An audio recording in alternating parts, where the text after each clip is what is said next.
தமிழ்நாட்டில் அக்னி நட்சத்திரம் தொடங்குவதற்கு முன்னரே வெயில் 100 டிகிரி செல்சியஸை தாண்டி பதிவாகியிருந்தது. இந்நிலையில் அக்னி நட்சத்திரம் தொடங்கியதை அடுத்து வேலூர், திருச்சி, ராமநாதபுரம் போன்ற இடங்களில் சதமடித்து வருகிறது. நம்மில் பலர் இதற்கான காரணத்தை தவறாக புரிந்து கொண்டிருக்கிறோம். இந்த உலகத்தில் நாள் கிழமைகள் என்று எதுவும் கிடையாது. எல்லா நாளும் ஒரே நாள் தான் என ஆய்வாளர்கள் கூறுகிறார்கள். அது எப்படிங்க, என்னதான் சரி, ஞாயிறு திங்கள் இருக்கிறதே என்று நீங்கள் கேட்கலாம். ஆனால் ஒவ்வொரு நாளுக்கு இடையேயும் என்ன வேறுபாடு என்பதை உங்களால் சொல்ல முடியுமா? ஏன் முடியாது? அதுதான் பருவ காலங்கள் இருக்கிறதே என்று சட்டென்று உங்களுக்கு தோன்றலாம். அதுவும் தப்பில்லை. இப்போ ஒவ்வொரு ஆண்டின் பருவ காலத்திற்கும் இருக்கும் வேறுபாட்டை சொல்ல முடியுமா? முடியாது. ஏனெனில் எல்லா ஆண்டுகளும் ஒன்றுதான், எல்லா நாட்களும் ஒன்றுதான். இதுதான் இயற்கையை புரிந்து கொள்ள நமக்கு தேவையான அடிப்படை அறிவு. ஆக இப்படியா ஒவ்வொரு ஆண்டும் கோடை நம்மை கடுமையாக வாட்டி எடுத்து வருகிறது. இதற்கு பின்னால் இருக்கும் காரணம் என்ன? இதை தடுக்கவே முடியாதா போன்ற கேள்விகள் சமீப நாட்களாக அதிகரித்து வருகிறது. ஒருவேளை மதியான நேரத்தில் ஒரு 30 செகண்ட் என்றால் உங்களுக்கு இந்த கேள்வி எழுந்துவிடும். சரி,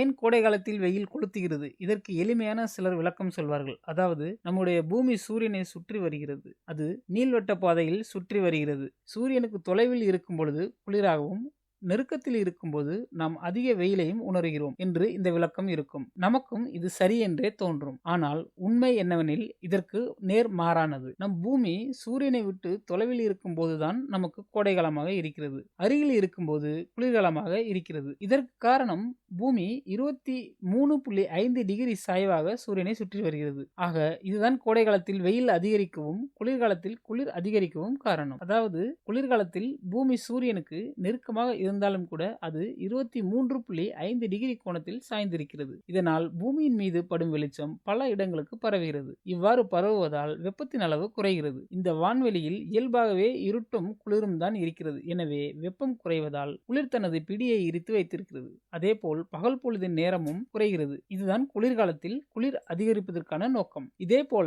கோடை காலத்தில் பூமி செங்குத்தாக விரைப்பாக நின்று கொண்டிருக்கிறது. எனவே சூரியனின் கதிர்கள் பூமியில் பட்டு ஒரே இடத்தில் குவிக்கப்படுகிறது. இதனால் வெப்பம் அதிகரிக்கிறது. வெப்பம் அதிகரிப்பதன் காரணமாக பகல் பொழுதும் அதிகரிக்கிறது. ஆக இப்படித்தான் பருவநிலை மாற்றங்கள் ஏற்படுகிறது. நாம தான் இதை புரிந்து கொள்ள ஏப்ரல், மே, டிசம்பர், ஜனவரி என்று பெயர் வைத்திருக்கிறோம். எனவே கோடை வெயில் இப்படித்தான் உருவாகிறது. இதிலிருந்து தப்பித்துக் கொள்ள நீர் ஆகாரங்களை அதிக அளவில் எடுத்துக் கொள்ளுங்கள். வெயில் நேரங்களில் வெளியில் செல்வதை தவிருங்கள். முடிந்த அளவு பருத்தியிலால் நெய்யப்பட்ட காட்டன் ஆடைகளை அணியுங்கள். வெள்ளை போன்ற லைட் கலர் கொண்ட ஆடைகளை அணிந்தால் வெப்பத்திலிருந்து ஓரளவு நம்மை காத்துக்கொள்ள முடியும்.